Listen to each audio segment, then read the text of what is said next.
Yes, sir.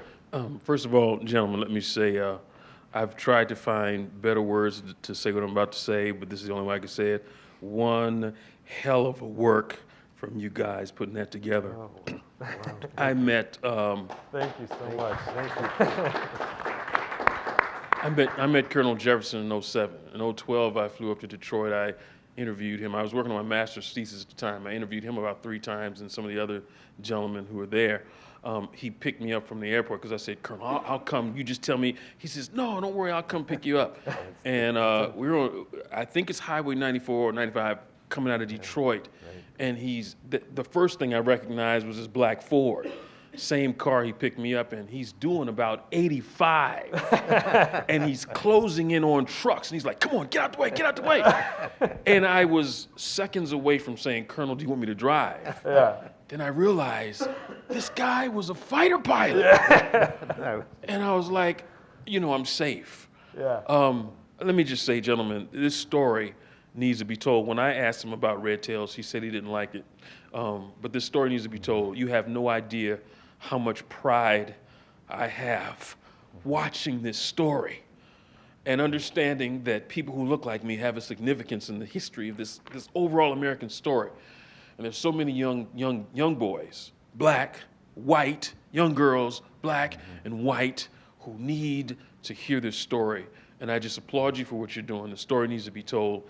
And thank you so much for putting it out there the way it actually is. And thank you. That is our mission. Our mission is to tell the story about the Tuskegee Airmen and to get it into the education realm. And we're trying very hard to. What happened is Mike funded the film out of for the proceeds from the sale of his house and some of my proceeds.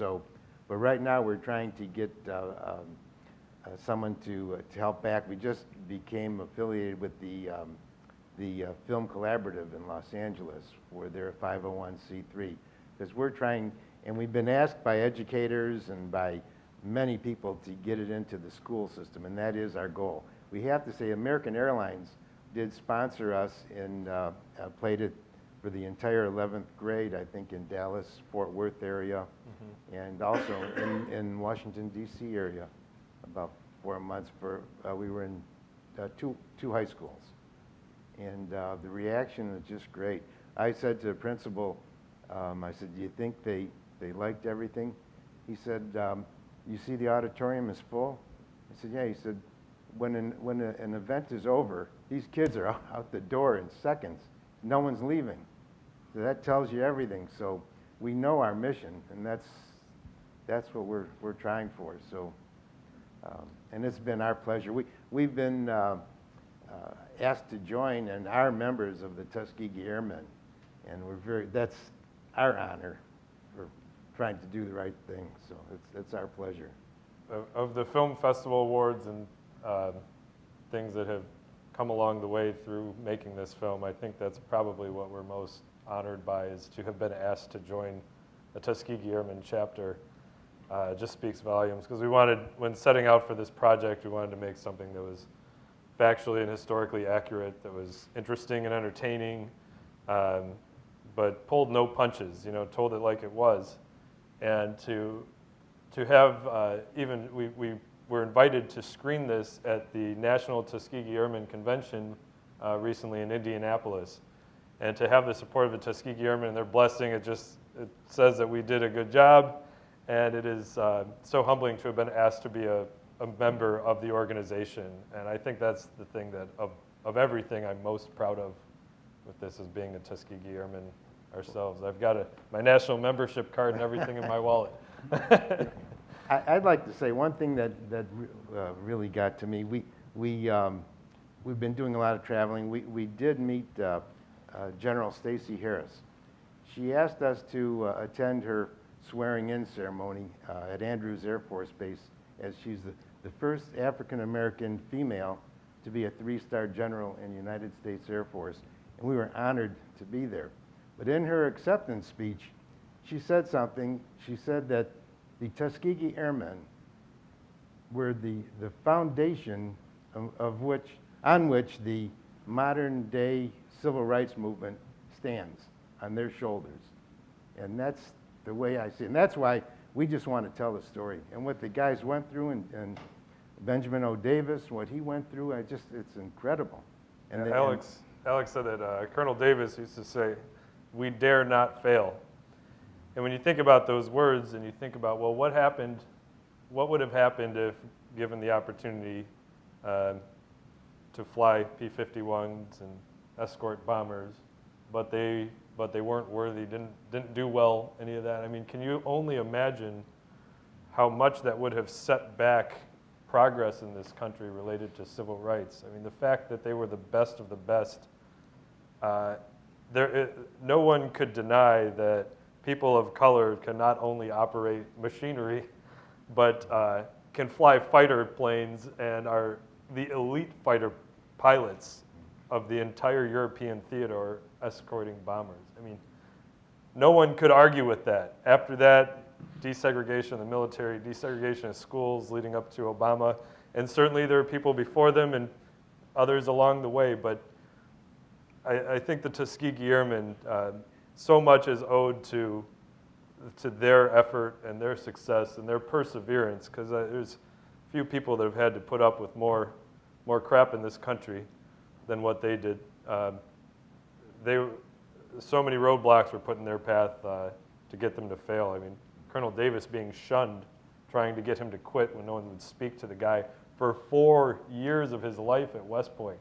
4 years. No one would say hello to you if you walked down the hallway. I can't imagine what that would be like. I mean, just the whole thing just blows me away. We have another question. Sorry. We could talk for hours. So Yeah. better take them. Please continue speaking. I have 2 questions or comments at this time. First has to do with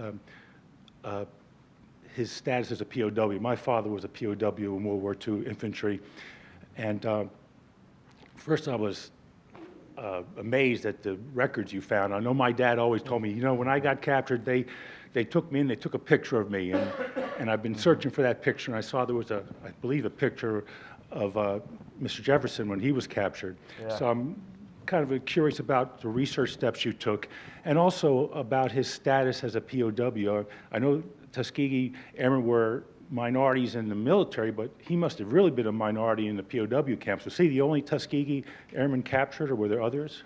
There were 32 pilots that were shot down and held as POWs, but it was an interesting story about how we found that footage. Somebody had sent somebody else an email. Hey, I found a screenshot of Uncle Alex on some military website. They forwarded it to me. So I'm looking for this picture frantically because they just took a screenshot. It didn't have the website URL or anything. I didn't know where the heck they got it, but I was like, oh my God, this is Alex on Liberation Day. This is going, I have to have this. So in looking for that, I never found the picture. But what I did find was he had that interview embedded in a series of maybe 12 other POWs. There was no audio, and he was just somewhere in the middle. So it turned out to be a video footage. I mean, it was like striking gold for what we were trying to do. It was the coolest thing. Did he say he experienced discrimination in the POW camps, or? When Alex was taken in, he was actually shunned by the POWs because of his color, and they stayed away from him. And about a week or so later, there was a crew from a B-17 that was shot down, and when they came in through the prison gates and they saw Alex, they said, "You must be a red tail." He said, "Yes." He said, "If you would have been with us, we wouldn't have been shot down." Well, he said that his popularity soared. And that's, overnight. Yeah. And I forget my chronology, but was he there when the Great Escape occurred? He was there No. about a year after that happened. And incidentally, this is something that we kind of found out on the later stages of making the film, and we didn't get time to get it in there because of resources and timing and things like that, but it's so interesting. He said that when he was captured, the German officers saluted him before he took him into custody because he saw that he had a gold bar on his shoulder. But what he didn't say in the film is that no white officer ever saluted him in the States. I mean, the first salute that he ever got from another military white man was by a Nazi. And isn't that something? Yeah. I Was have that one other question for you. I have a classmate of mine from college. Her father was with the Tuskegee Airmen. It was towards the end of the war. He was trained as a navigator, so he never became a pilot. Right. But I've been doing some research for her, and there's a famous memo that actually was posted in January by the National Archives, dated September 24th, 1944, Midland Army Airfield, and the subject was racial discrimination and violation of expressed War Department policies. And it was one that 21 or 22 Tuskegee Airmen signed it. And I was wondering if you came across that memo during your research. I'm trying to find out more about that memo and why it was written, how it came about to be written. I have a copy of it here, too. Oh, do you? Okay. Wasn't that about the general? Is that the Freeman? Oh, I think so. I'm not. I don't want to misspeak because I'm not 100% sure on what that particular one is. But I'll have to. I'll show it to you afterwards. Yeah, I would love to see it. That would be. Thank you. Thank you. Was this something that was posted on our website, on No, the I archives believe- website? It was in January when I think you had an event for the 75th Okay. of the Tuskegee, and there were 3 documents that were posted at the National Archives or Library of Congress, and this letter was one of them. And it's also on your website now, too. Okay. Well, It's September 24th, 1944. you want to see me after, I could probably, point you to someone who could, help you find out more about that. You're in the right place to find out. So, does anyone else have any questions? Yes, sure. I'm glad that you pointed out, Colonel Jefferson said that it wasn't just the pilots, there were other people behind it. Yes. Oh, yeah. What a lot of people don't realize today that there are some women classified as Tuskegee Airmen. I was working World War II back in 2014. There was an honor flight from Savannah, Georgia came up, and this African-American woman with a wheelchair over there said, man, I've walked through a lot of doors of opportunity, so thank you, you keep on hitting. I saw her again 20 minutes later. She asked me to take over to the women's bar rally. I did. She started talking about where she served. The last thing she said was, the last 2 years I was in the 99th under B.O. Davis. Well, I felt like I was on a game show. 5 seconds to answer, I don't have the answer. And I'm like, 99th Police Force? Yeah, good to know to get. Long story short. Is she a stenographer by chance? She was not. She was working the post office. Oh, okay. Mail over to you guys in 99. It turned out Miss Amelia from Savannah, Georgia was a DOTA. Wow. Yeah. We got her red jacket in October of 2014. April 15th, I went back to Savannah. She was awarded the Congressional Gold Medal for her service as a Tuskegee Airman. So women are part of it. Oh, yes. Yeah. 3 months ago, we met Miss Sarah from Ohio. She was in the ER and she also worked in the kitchen. So she qualifies as well. Oh, yeah. It's and that's awesome. And Colonel Jefferson always said that.